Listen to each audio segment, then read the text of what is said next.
Mari jemaat kita mengambil sikap saat teduh.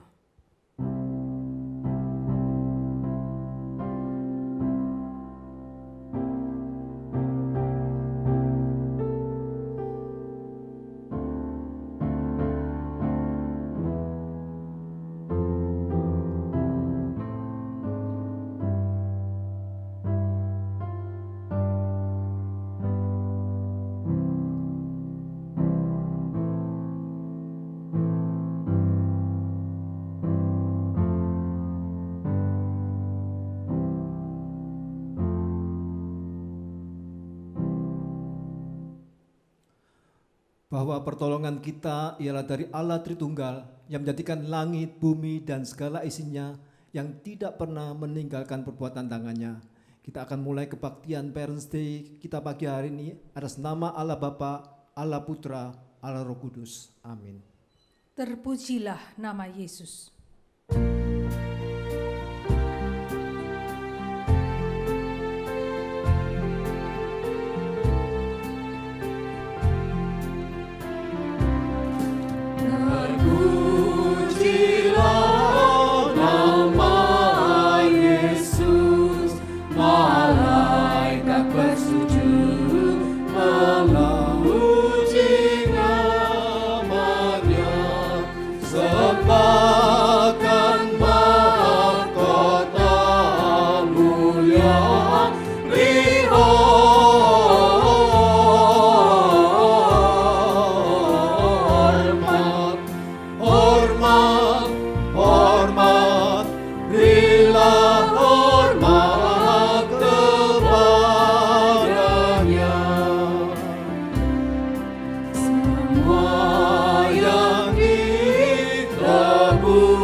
Mari kita berdoa.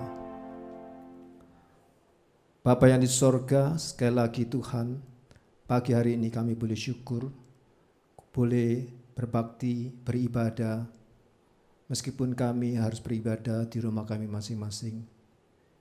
Tuhan, kami berdoa kiranya Engkau melihat hati dan pikiran kami. Engkau mensucikan segala dosa dan kesalahan kami, sehingga kami boleh layak untuk datang beribadah di kebaktian orang tua, kebaktian Parents Day yang boleh akan kami persembahkan Tuhan. Dan kiranya Engkau melayakan ibadah kami. Kami sekali lagi menyerahkan ibadah kami dari awal sampai akhirnya. Di dalam nama Tuhan Yesus Kristus. Amin. Amin, silakan duduk. Berita anugerah akan diambil dari Efesus 2 ayat 8. Sebab karena kasih karunia kamu diselamatkan oleh iman. Itu bukan hasil usahamu, tetapi pemberian Allah. Petunjuk hidup baru diambil dari Kolose 4 ayat 5. Hiduplah dengan penuh hikmat terhadap orang-orang luar. Bergunakanlah waktu yang ada. Dunia bilang persahabatan memerlukan kerja keras. Dunia bilang persahabatan berarti bertumbuh bersama-sama. Dunia bilang persahabatan tidak berarti menyenangkan semua orang. Dunia bilang persahabatan tak ternilai harganya Alkitab bilang seorang sahabat menaruh kasih setiap waktu. dan menjadi saudara dalam kesukaran. Maha kasih yang ilahi.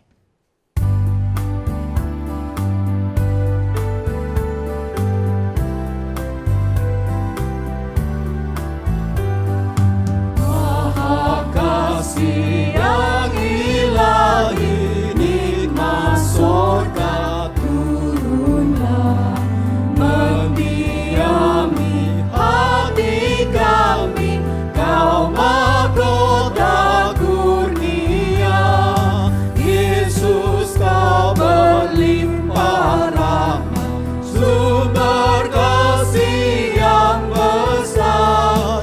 Datanglah membawa selamat bagi kami yang gentar. Ya, hembuskan roh kasih-Mu dalam hati yang resah. Beri sejahtera janji-Mu jadi milik pusaka. Yesus Alfa dan Omega, nafsu dosa jauhlah. Diri kami beri merdeka, dalam Dikau selamanya.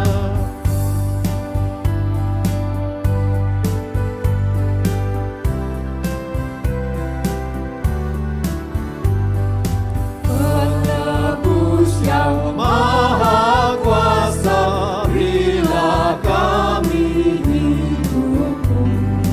Datang dan senantiasa tinggal dalam umat-Mu, hingga beserta malaikat yang mengabdi menyembah. Kami turut memuliakan kasih-Mu selamanya.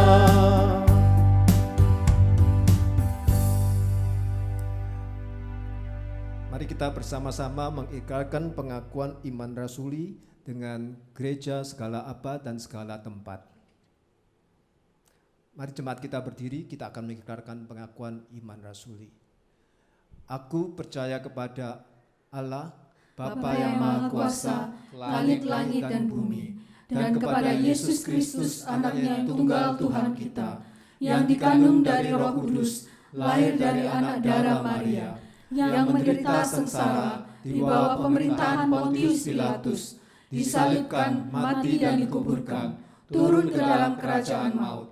Pada hari yang ketiga, bangkit pula dari antara orang mati, naik ke surga, duduk di sebelah kanan Allah, Bapa yang Maha Kuasa, dan dari sana Ia akan datang untuk menghakimi orang yang hidup dan yang mati. Aku percaya kepada Roh Kudus, gereja yang kudus dan am, persekutuan orang kudus, pengampunan dosa, kebangkitan tubuh, dan hidup yang kekal. Amin. Kita akan membaca Katekismus Heidelberg. Jemaat dipersilakan duduk.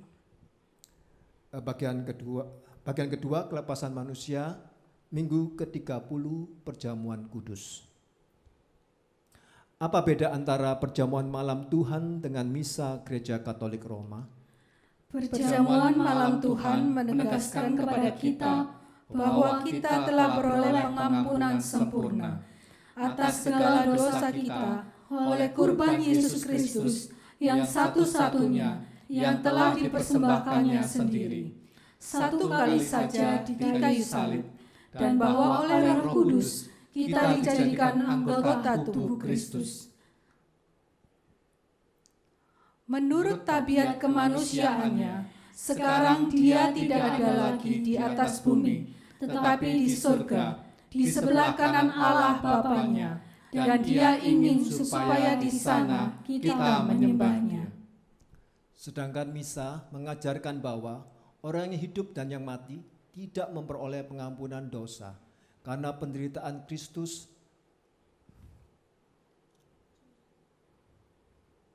kecuali kalau Kristus tiap-tiap hari dikorbankan lagi bagi mereka oleh imam-imam misa, dan bahwa Kristus dengan tubuhnya hadir dalam rupa roti dan anggur. Dan karena itulah harus disembah dalam roti dan anggur itu. Itulah sebabnya misa itu pada dasarnya tidak lain dan tidak bukan, merupakan penyangkalan korban dan penderitaan Yesus Kristus yang satu-satunya dan penyembahan berhala yang terkutuk. Untuk siapa perjamuan malam Tuhan ditetapkan? Untuk mereka yang menyesali dirinya karena dosa-dosanya, namun tetap percaya bahwa dosanya itu telah diampuni karena Kristus, dan bahwa juga segala kelemahan yang masih tertinggal ditutup oleh penderitaan serta kematiannya. Mereka juga ingin makin menguatkan iman dan membenahi hidup mereka. Sebaliknya, orang munafik dan mereka yang tidak bertobat kepada Allah, dengan ikhlas mereka itu mendatangkan hukuman atas diri mereka dengan makan dan minum. Apakah mereka yang dalam hal pengakuan iman dan peri hidupnya ternyata bertindak sebagai orang yang tidak percaya dan fasik diizinkan turut serta dalam perjamuan kudus? Tidak, karena dengan demikian perjanjian Allah dinajiskan dan murkanya dibangkitkan atas seluruh jemaat. Oleh karena itu, Gereja Kristen wajib mengucilkan mereka dengan mempergunakan kunci-kunci kerajaan surga, sesuai dengan penetapan Kristus dan rasul-rasulnya, sampai mereka terbukti telah membenahi hidupnya. Hai anakku, dengarkanlah didikan ayahmu dan jangan menyia-nyiakan ajaran ibumu. Karena Tuhan memberi ajaran kepada mereka yang dikasihinya, seperti seorang ayah kepada anak yang disayangi. Allah telah memberi contoh kepada kita sebagai Bapa dan memberi kita contoh kasih yang tiada batas. Nikmatilah persekutuan yang indah dengan Bapa kita. Bapa yang kekal.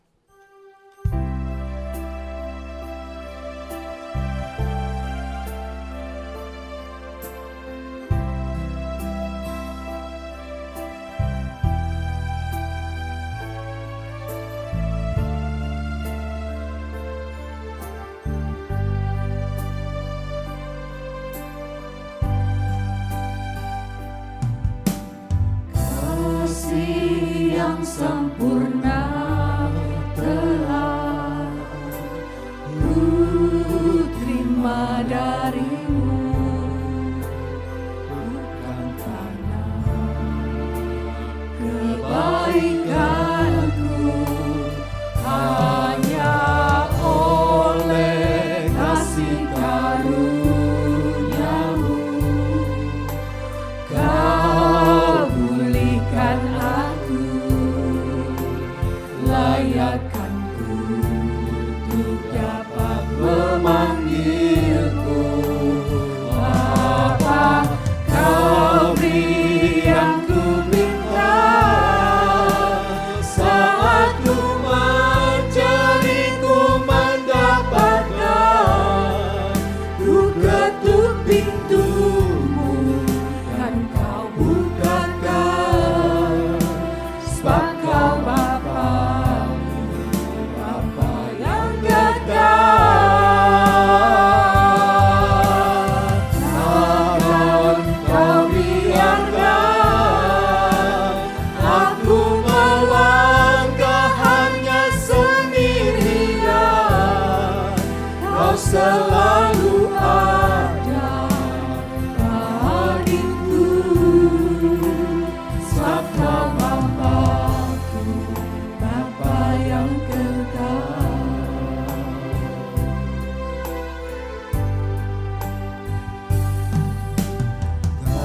Kasih yang sempurna telah ku terima darimu, bukan karena kebaikanku, hanya oleh kasih karuniamu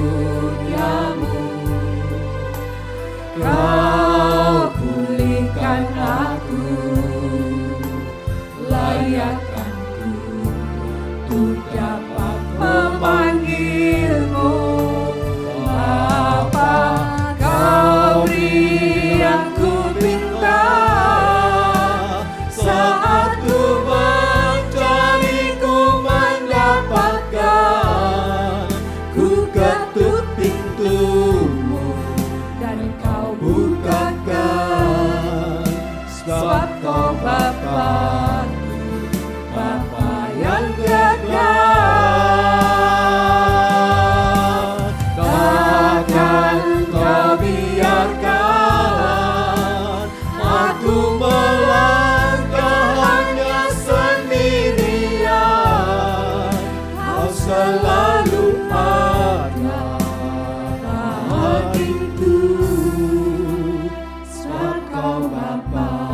berkat.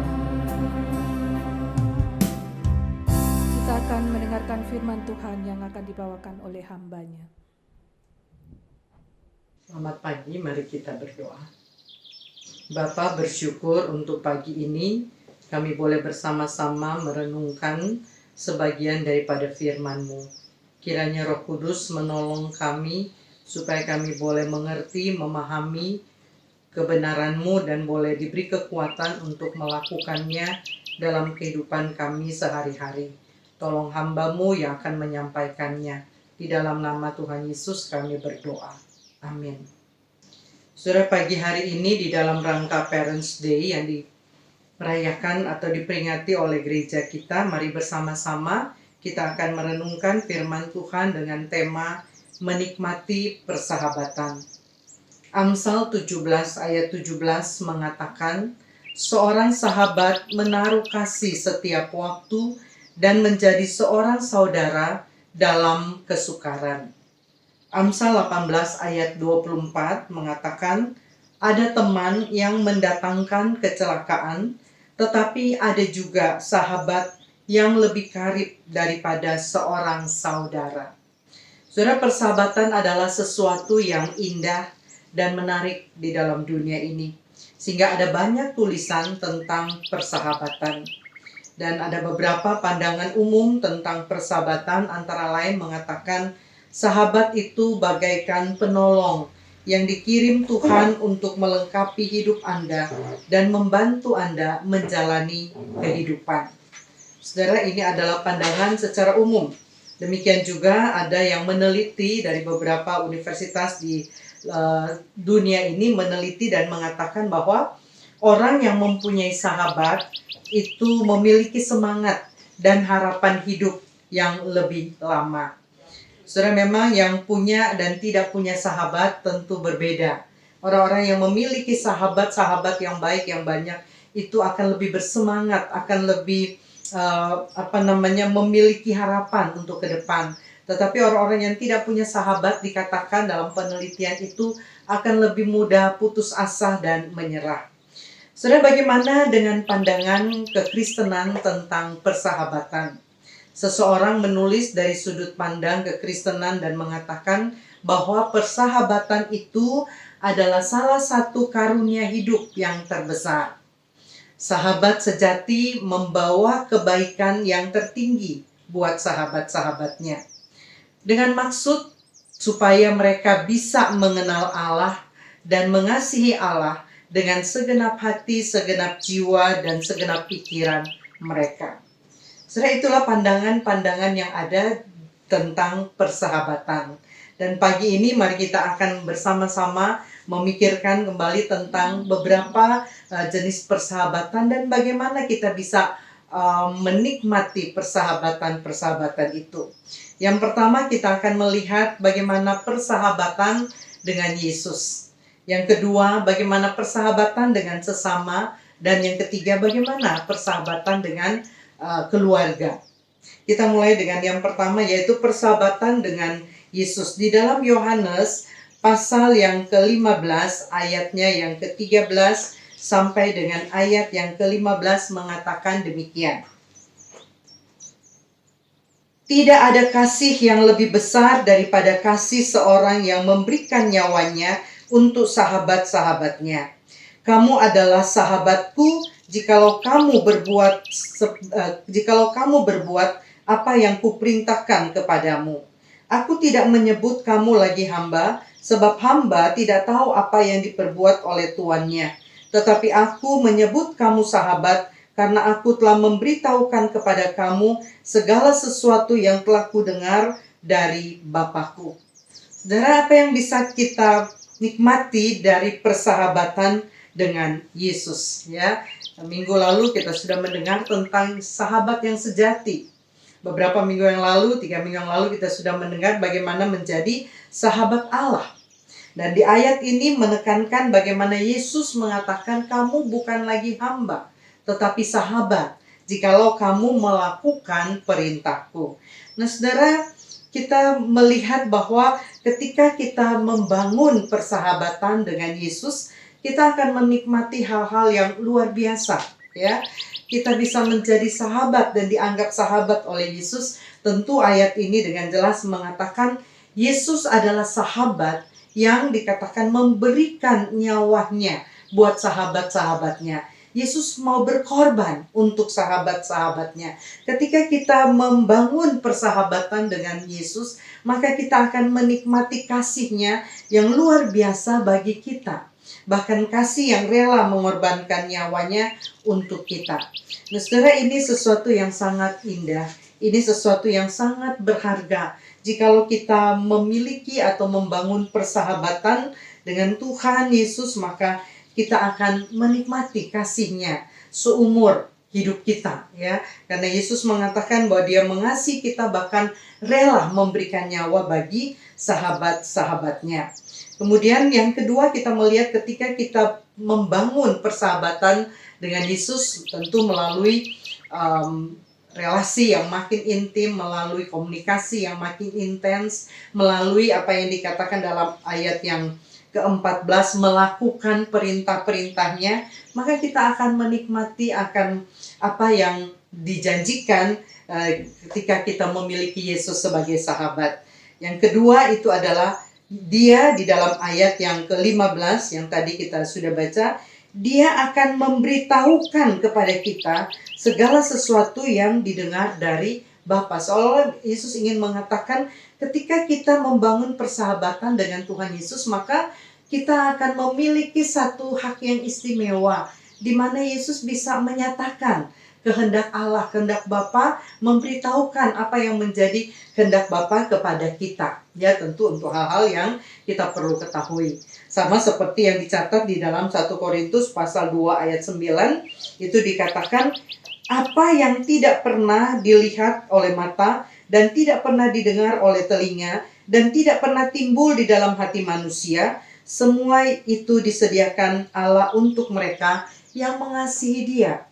Ketika kita membangun persahabatan dengan Yesus, maka kita akan memiliki kepekaan dan Tuhan akan membukakan kepada kita akan kehendak-kehendaknya untuk kita lakukan atau untuk hal-hal yang kita butuhkan di dalam menempuh perjalanan iman di dunia ini. Kemudian yang ketiga, kita melihat apa yang bisa kita nikmati dalam persahabatan dengan Yesus. Di dalam Roma pasal yang ke-16 ayat yang ke-24, Roma pasal yang ke-16 ayat yang ke-24, di situ dikatakan ayat 24, kasih karunia Yesus Kristus Tuhan kita menyertai kamu sekalian. Kasih karunia dari Tuhan Yesus akan menyertai. Dan ayat ini berulang-ulang dipakai atau digunakan oleh Rasul Paulus ketika dia menulis surat kepada jemaat-jemaat untuk menyatakan bagaimana atau untuk menegaskan janji Tuhan ketika Tuhan Yesus naik ke surga dan mengatakan, aku akan menyertai kamu senantiasa. Kasih karunia-Nya. Ya, dan kalau kita memahami tentang kasih karunia dan anugerah dari Allah, betapa luar biasa. Ketika kita membangun persahabatan dengan Allah, membangun persahabatan dengan Yesus, kita akan mengalami dan menerima kasih karunia yang menyertai kita bahkan sepanjang hidup kita. Itu sesuatu yang sangat menguntungkan dan sesuatu yang sangat berarti di dalam kehidupan kita. Jadi kalau kita melihat, kalau kita bersahabat, membangun persahabatan yang intim, yang erat dengan Tuhan, dengan Yesus, kita akan menerima ya hal-hal yang positif, hal-hal yang penuh untuk kebaikan kita. Kasih-Nya yang tidak berkesudahan, penyertaannya yang terus-menerus, kasih karunia-Nya, pemberitahuan kepada kita apa yang menjadi peringatan-peringatan dan juga untuk mengubah, untuk memperbaharui kita. Itu yang pertama, kita melihat persahabatan yang pertama, persahabatan yang bisa kita nikmati di dalam dan dengan Yesus. Yang kedua, kita akan melihat bersama-sama persahabatan dengan sesama. Sudah sesama itu bukan hanya teman di dalam gereja, tetapi juga teman-teman di luar gereja. Nah, seharusnya kita melihat bahwa persahabatan dengan sesama baik di luar maupun di dalam itu adalah bagian juga di dalam kehidupan persahabatan, ya. Saudara, ada orang yang mengatakan teman di luar gereja itu kita tidak perlu, ya, karena kita memerlukan teman-teman yang di dalam gereja, karena mereka yang sudah percaya dan menjadi seiman dengan kita. Tapi saya ingin mengatakan bahwa tidak semua teman-teman yang di luar gereja itu buruk. Ya, ada teman-teman yang mungkin belum mengenal Tuhan, yang Tuhan izinkan kita bersahabat, kita berteman, supaya kita bisa mempengaruhi mereka, juga kita bisa bersaksi bagi mereka tentang kasih Tuhan, bisa memberi teladan kepada mereka. Walaupun tidak dapat dipungkiri, ada juga teman-teman di luar gereja, dalam arti yang belum percaya kepada Tuhan, bisa memberi pengaruh yang buruk. Mereka bisa menjauhkan kita daripada Tuhan, menjauhkan kita dari ibadah yang sesungguhnya, dan bisa memberi pengaruh-pengaruh kebiasaan yang buruk bagi kita. Itu tentu teman yang tidak baik yang harus kita hindari. Tetapi bukan berarti kemudian kita tidak boleh membangun persahabatan dengan orang-orang yang mungkin masih di luar Tuhan. Kita bisa punya sahabat-sahabat seperti itu, dan kita bersahabat dengan mereka dengan satu kerinduan supaya kita juga bisa satu waktu yang menyaksikan tentang Yesus dan membawa mereka untuk mengenal Tuhan. Saudara, kita juga perlu membangun persahabatan dengan teman-teman yang ada di dalam gereja. Dan kalau kita melihat kriteria sahabat yang baik di dalam Amsal 17 ayat 17 itu, yang pertama adalah sahabat yang selalu menaruh kasih. Dalam arti selalu mengasihi, selalu mencintai sahabatnya. Dan bukan dalam arti hanya mengasihi itu hanya menyayangi dalam arti memberi perhatian dan sebagainya, tetapi juga seorang yang siap untuk mengoreksi, siap untuk menasehati, dan bisa saling mengampuni satu dengan yang lain ketika satu atau yang lain melakukan hal-hal yang mungkin bisa menyakiti satu dengan yang lain. Kemudian yang kedua, kita lihat di dalam Amsal 17 ayat 17, seorang sahabat yang baik itu dikatakan menjadi saudara dalam kesulitan, atau seseorang yang dikatakan dilahirkan untuk menolong kita pada masa sulit. Jadi kita melihat bahwa kita perlu membangun persahabatan di dalam gereja, dan kriterianya atau cirinya sahabat yang baik itu di dalam lingkungan kita, di dalam pertemanan kita sebagai orang-orang seiman dan sebagainya, itu biarlah kita belajar untuk menjadi sahabat yang baik, yang menaruh kasih setiap saat, yang selalu memperhatikan, mempedulikan, ya, mengoreksi, menegur, menasehati, juga mengampuni, dan bisa saling membangun satu dengan yang lain.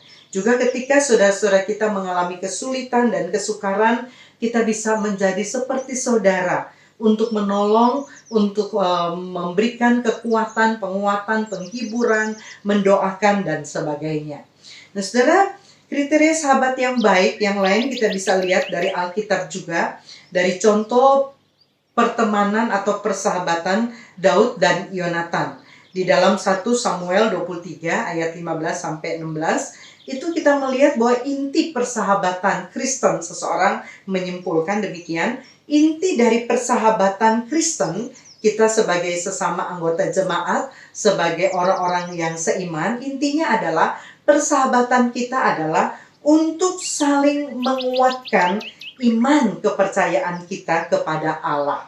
Sama seperti Yonatan ketika dia datang kepada Daud, dia datang untuk menguatkan iman dari Daud ketika Daud sangat ketakutan diancam oleh Saul, bapak daripada Yonatan. Nah, saudara yang dikasih oleh Tuhan, jadi persahabatan kita sebagai saudara seiman di dalam gereja itu bukan hanya kita sama-sama satu gereja, bukan hanya kita sama-sama mungkin punya kesenangan yang sama, hobi yang sama, senang masak sama-sama, senang jalan-jalan, senang kuliner, atau senang olahraga, touring. Bukan hanya karena persamaan-persamaan itu membuat kita membangun persahabatan, tetapi intinya adalah persahabatan Kristen itu adalah untuk saling menguatkan iman percaya kita kepada Allah. Seperti yang dikatakan tadi di awal bahwa supaya melalui persahabatan kita memperkenalkan Allah atau membuat orang atau sahabat kita semakin mengenal Allah, makin mengasihi Dia dengan segenap pikiran, dengan segenap hati, dengan segenap jiwanya. Jadi apa yang bisa kita nikmati dalam persahabatan dengan sesama kita? Ada banyak hal terutama ya. Ada banyak hal dan terutama ketika kita boleh saling menguatkan iman kita. Di tengah-tengah saat-saat yang sulit, di tengah-tengah masa-masa pandemi seperti ini, kita perlu untuk saling menguatkan. Kita perlu untuk saling mengingatkan. Mungkin ada sahabat atau ada teman segereja yang mengalami kesulitan yang besar. Dan ketika kita bisa menguatkan, menasehati, mendoakan, itu akan sangat membangun semangat dan harapan kita. Dan kemudian yang ketiga, kita melihat ada persahabatan bukan saja dengan Tuhan, dengan sesama, tapi juga kita perlu membangun persahabatan dengan keluarga. Antara suami dan istri, antara orang tua dan anak, antara kakak dan adik. Bagaimana kita bisa menjadikan, ya kalau di dalam bagian Alkitab Amsal itu mengatakan ada teman lebih dari saudara, ya. Bagaimana kita mengatakan ada teman lebih karib dari saudara? Kita juga bisa mengatakan bisa juga saudara kita itu bisa seperti teman, ya. Saudara kita sedarah, sedaging, itu bisa jadi sahabat bagi kita. Bahkan suami dan istri juga bisa seharusnya membangun persahabatan. Karena ketika memulai pernikahan kita disibukkan dengan urusan-urusan rumah, anak baru lahir dan kita mendidik sampai mereka besar meninggalkan rumah, akhirnya tinggal suami istri. Dan kalau mereka tidak membangun persahabatan, mereka hanya akan menjadi dua orang yang asing satu dengan yang lain, yang terpaksa harus menghabiskan waktu mereka bersama-sama tanpa merasa ada kedekatan, tanpa merasa ada kebutuhan, ada sesuatu yang indah di dalamnya.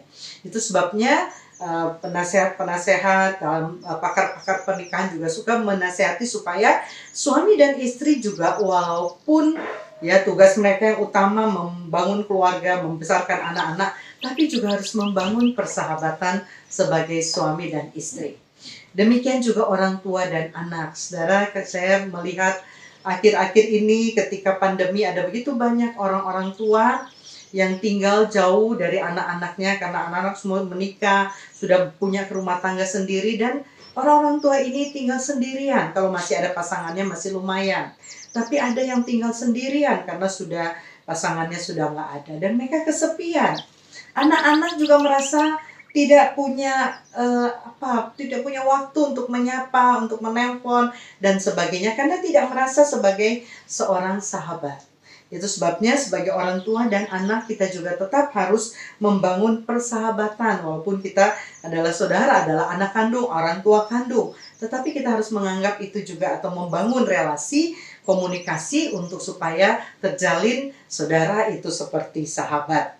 Demikian juga kakak dan adik, ya. Sebagai saudara yang sekandung, kita juga perlu untuk membangun persahabatan. Ya, walaupun mungkin kita punya banyak sahabat di luar saudara-saudara kandung kita, tetapi ketika kita menganggap adik kakak kita itu sebagai sahabat, kita berusaha, berupaya untuk terus membangun hubungan relasi yang baik, itu juga akan sangat bermanfaat bagi kita. Ketika kita di dalam masa kesulitan, ketika tidak ada teman yang bisa membantu, tidak ada orang lain yang bisa membantu, ada keluarga yang seperti sahabat, yang tahu pergumulan kita, dan mereka mau untuk bersama-sama mengatasi atau bersama-sama menanggulangi masalah-masalah yang ada. Nah, saudara, dalam 3 jenis persahabatan ini kita melihat kalau kita bisa membangunnya dengan baik, maka kita bisa menikmati, ya, mendapatkan faedah-faedah dan kebaikan-kebaikan daripada persahabatan ini. Sangat luar biasa kalau kita memiliki Yesus sebagai sahabat yang akan betul-betul membuat hidup kita semakin semangat, semakin kuat. Ya, semakin dikuatkan walaupun dalam keadaan yang sulit. Kita punya sahabat-sahabat di gereja yang bisa selalu ada bagi kita, mendoakan kita, menasehati kita, menegur kita, betapa indahnya. Ya, begitu juga kalau kita punya sahabat di rumah, ya, orang tua kita, anak kita, suami atau istri kita, kakak atau adik kita, betapa menyenangkan menikmati persahabatan seperti itu, di mana sahabat kita selalu memperhatikan, menaruh kasih, menegur, meneguhkan iman kita, dan juga mereka di dalam kesukaran selalu ada. Betapa indahnya, ya. Betapa kita rindu mencari sahabat-sahabat seperti ini. Karena faedahnya, karena keuntungannya, benefitnya itu sangat luar biasa. Banyak orang mencari sahabat yang seperti ini. Banyak orang yang mencari sahabat-sahabat yang baik, yang bisa menopang kehidupannya. Tetapi tidak mudah untuk menemukan sahabat seperti yang dikatakan dalam Amsal, yang selalu menaruh kasih, yang selalu siap di dalam kesukaran yang kita hadapi, yang selalu mau membangun iman kita. Tidak mudah menemukan sahabat seperti itu. Itu sebabnya seorang menasehati demikian.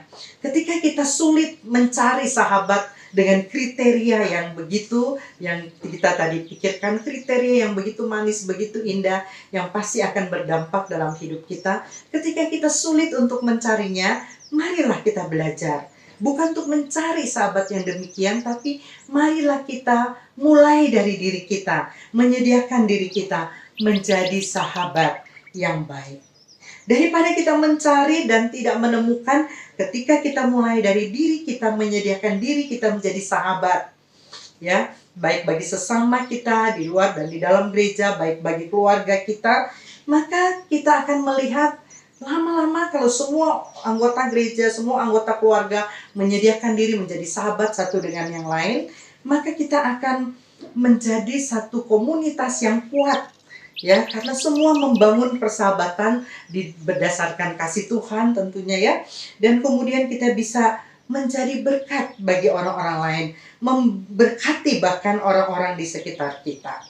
Saudara, marilah kita belajar menjadi sahabat yang baik dengan teladan dari Tuhan Yesus. Belajar untuk mempraktekkan kasih Tuhan sebagai seorang sahabat. Dan kalau kita melakukan ini, kita akan mengalami baik di gereja kita, baik di dalam rumah tangga kita akan dipenuhi dengan semangat, kegairahan, harapan, karena kita tidak sendirian. Menghadapi tantangan sebesar apapun, kita akan ada satu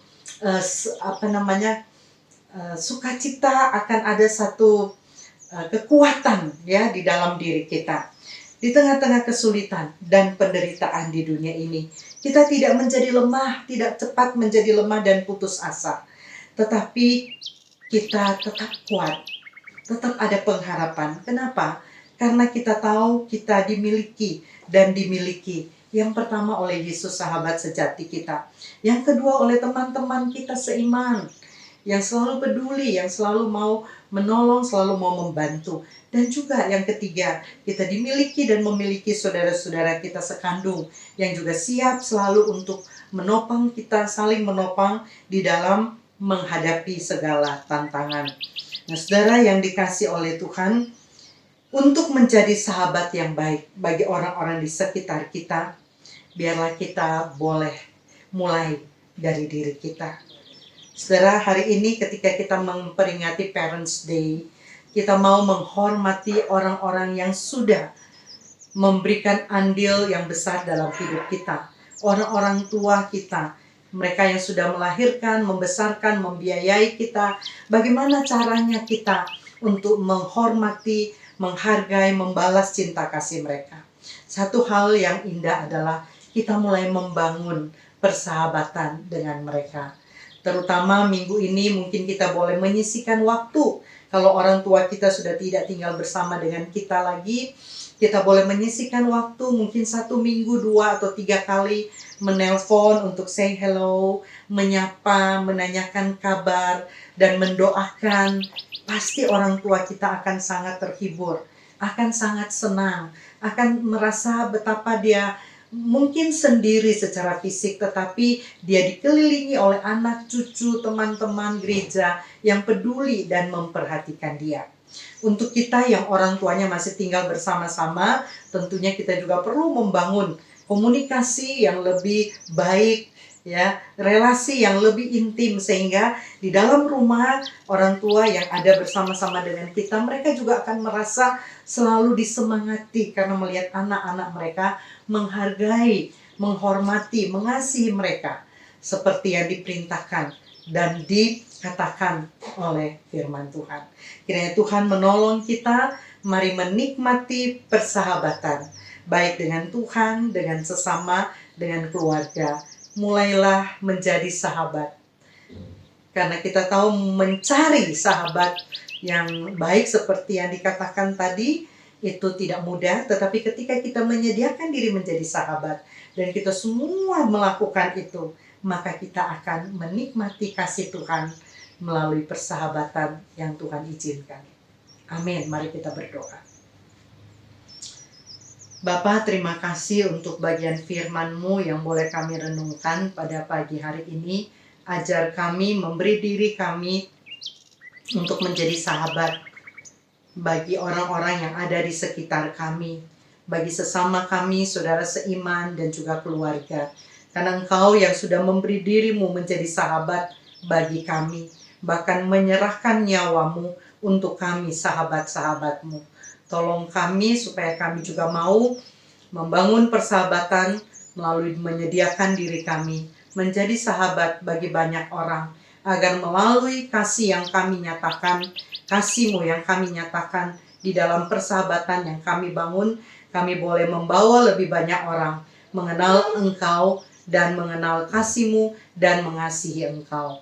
Ini doa kami, ini kerinduan kami, biar firman-Mu menopang kami.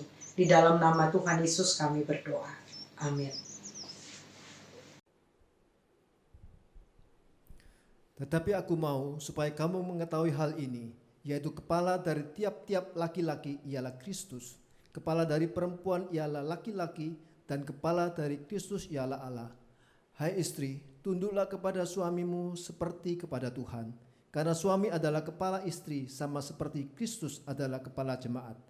Dialah yang menyelamatkan tubuh. Hai suami, kasihilah istrimu, sebagaimana Kristus telah mengasihi jemaat dan telah menyerahkan dirinya baginya. Istri yang cakap adalah mahkota suaminya, tetapi yang membuat malu adalah seperti penyakit yang membusukkan tulang suaminya. Demikian juga kamu, hai suami-suami, hiduplah bijaksana dengan istrimu sebagai kaum yang lebih lemah. Hormatilah mereka sebagai teman pewaris kasih karunia, yaitu kehidupan, supaya doamu jangan terhalang. Anak yang bijak mendatangkan sukacita kepada anaknya, tetapi anak yang bebal adalah kedukaan bagi ibunya. Anak yang bijak mendengarkan didikan ayahnya, tetapi seorang pencemooh tidak mendengarkan hardikan. Didiklah orang muda menurut jalan yang patut baginya, maka pada masa tuanya pun ia tidak akan menyimpang daripada jalan itu. Bersama keluargaku.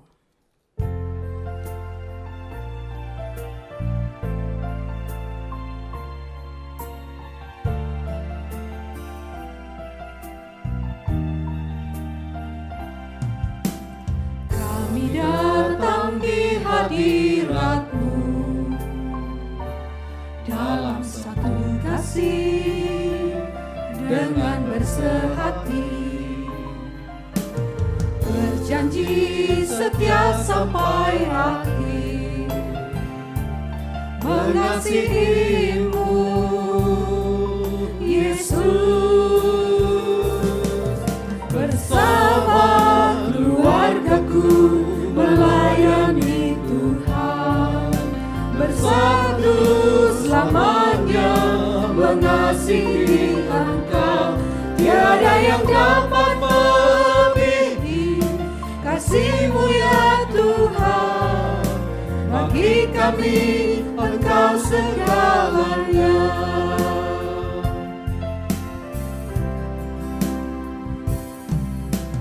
Kami datang di hadirat-Mu dalam satu kasih dengan bersehati, berjanji setia sampai akhir, mengasihimu Yesus. Bersama keluargaku melayani Tuhan, bersatu selamanya mengasihi Engkau. Tiada yang dapat melebihi kasih-Mu ya Tuhan. Bagi kami Engkau segalanya. Gelombang badai hidup coba menghalangi, namun kuasa Tuhan buka jalan kami. Bersama keluargaku melayani Tuhan, bersatu selamanya mengasihi Engkau. Tiada yang dapat melebihi kasih-Mu ya Tuhan. Bagi kami Engkau segalanya. Bagi kami Engkau segalanya.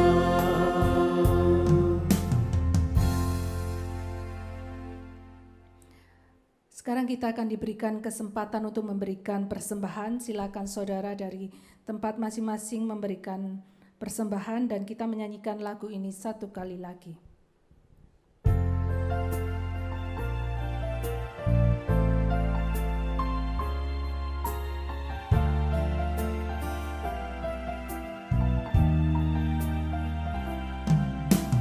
Kami datang di hadirat-Mu dalam satu kasih dengan bersehati, berjanji setia sampai akhir, mengasihi-Mu Yesus. Bersama keluargaku melayani Tuhan, bersatu selamanya mengasihi Engkau. Tiada yang dapat melebihi kasih-Mu ya Tuhan. Bagi kami Engkau segalanya. Gelombang badai hidup coba menghalangi, namun kuasa Tuhan buka jalan kami. Bersama keluargaku melayani Tuhan, bersatu selamanya mengasihi Engkau.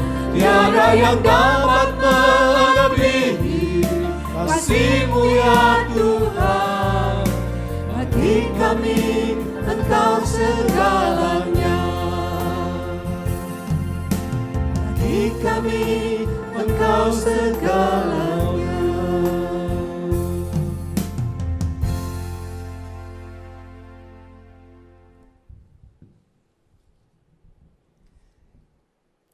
Kita bersama-sama berdoa untuk persembahan. Terima kasih untuk kesempatan yang indah yang Kau berikan kepada kami, suatu keluarga kecil, keluarga besar, dan keluarga gereja.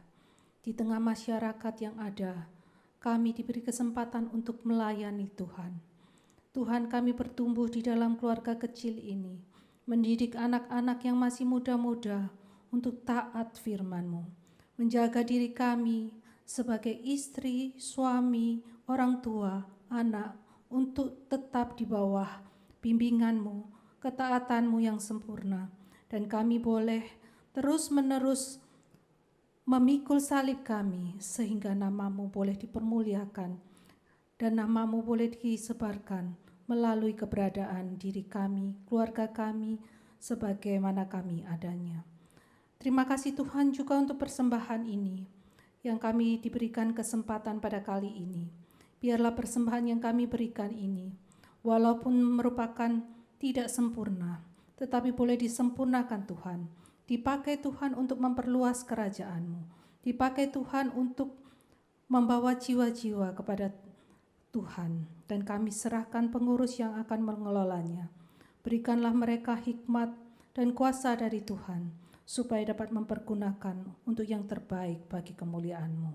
Di dalam nama Tuhan Yesus Kristus, kami berdoa dan mengucap syukur. Amin. Kita akan berdoa untuk doa syafaat. Mari kita bersama-sama berdoa menyerahkan untuk retreat pasutri online pada tanggal 31 Juli. Kiranya Tuhan menolong setiap pembicara dan juga peserta, dan melalui acara ini pasangan suami istri, keluarga-keluarga boleh dibangunkan, dikuatkan. Berdoa juga untuk jemaat-jemaat, khususnya jemaat tua yang kesulitan untuk beribadah secara online. Kiranya Tuhan tetap memelihara iman dan kerohanian mereka. Mari kita bersama-sama berdoa untuk hal ini. Bapa di sorga, kami berdoa menyerahkan Tuhan untuk rencana retreat online pada tanggal 31 Juli. Tuhan akan menolong pembicara di dalam mempersiapkan. Tuhan juga menolong sehingga acara ini boleh menjadi berkat. Banyak pasangan suami istri boleh diteguhkan kembali. Banyak pasangan suami istri boleh dikuatkan kembali di dalam membina keluarga yang tidak mudah. Baik hubungan antara suami istri, hubungan antara orang tua dan anak, hubungan di antara anak-anak. Semua kami serahkan di dalam tangan Tuhan. Tuhan, kiranya Engkau menolong acara ini menjadi berkat kemuliaan untuk Engkau sendiri ya Tuhan. Tuhan, kami teringat juga untuk orang tua kami masing-masing. Jemaat-jemaat kami yang tua Tuhan, yang di dalam kerentanan tubuhnya tidak memungkinkan mereka untuk beribadah. Kami teringat untuk mereka Tuhan. Kiranya Engkau memelihara iman dan kerohanian mereka. Engkau menjaga mereka sampai mereka berjumpa dengan Engkau dengan iman yang tetap setia. Di dalam nama Tuhan Yesus kami berdoa. Amin. Kita juga terakhir berdoa menyerahkan untuk bangsa dan negara kita, juga untuk kota Surabaya, juga untuk gereja-gereja yang mungkin sudah akan mulai membuka kebaktian di dalam gedung. Tuhan kiranya menolong sehingga memberikan hikmat, sehingga dengan protokol kesehatan yang ketat akan terhindar daripada klaster-klaster baru dan tetap mereka boleh beribadah dan menyenangkan Tuhan. Mari yang terakhir kita berdoa untuk hal ini. Bapa di surga, kami juga menyerahkan untuk pemerintah kami, pusat dan daerah, baik itu tingkat 1 pusat ataupun tingkat 1 tingkat 2, bahkan sampai ke kelurahan, ke RT RW. Suatu penanganan COVID yang tidak mudah dan yang untuk mengedukasi setiap penduduk juga tidak mudah. Suatu virus yang tetap harus ada di sekitar kami. Kiranya Tuhan menolong ya Tuhan, berikan hikmat bagaimana setiap kami saling menjaga diri dan juga menjaga terhadap orang lain. Tuhan, kami berdoa kiranya Tuhan menolong untuk kebutuhan dana, untuk pengaturannya dan juga tenaga yang perlu disiapkan, peralatan dalam tangan Tuhan. Kebutuhan dana yang besar yang harus disediakan, Tuhan kiranya menolong. Tuhan, kami berdoa juga pemerintah dan juga setiap penduduk boleh terlibat di dalamnya, bahkan sampai ke RT RW. Tuhan, kami juga berdoa menyerahkan untuk gereja-gereja-Mu yang telah kebaktian di dalam gedung ataupun telah akan mempersiapkan untuk ibadah di dalam gedung, di dalam suatu vaksin yang belum ditemukan. Kiranya Tuhan tetap menolong, berikan hikmat kepada setiap pengurus gereja. Dengan hikmat Tuhan sendiri, mereka boleh mengatur sehingga ibadah boleh berjalan dengan baik dan tidak ada penularan, tidak ada klaster-klaster baru di dalam gereja. Kiranya Tuhan menolong, memakai seluruh pengurus gereja dengan hikmat pertolongan dari Tuhan saja. Di dalam nama Tuhan Yesus Kristus kami berdoa. Amin. Amin. Doksologi, kemudian doa berkat akan dibawakan oleh hambanya.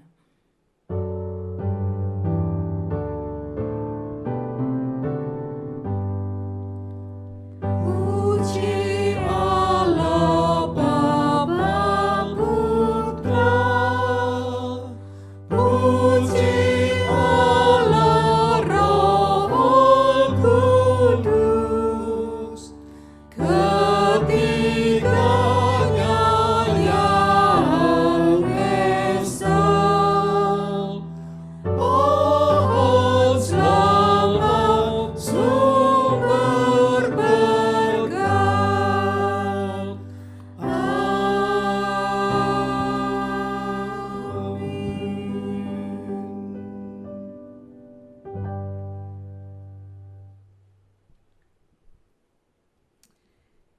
Di akhir ibadah Parents Day hari ini ya Tuhan, kami datang dan memohon berkat dari-Mu untuk setiap kami keluarga-keluarga Kristen. Agar Engkau memampukan kami untuk tetap saling mengasihi satu dengan yang lain dan menjadi sahabat satu dengan yang lain dalam suka maupun duka. Kiranya berkat-Mu ya Tuhan turun atas setiap kami. Kiranya berkat dari Allah Bapa, Putra, dan Roh Kudus menyertai dengan semua keluarga-keluarga Kristen dan setiap kami dari sekarang sampai selama-lamanya. Amin.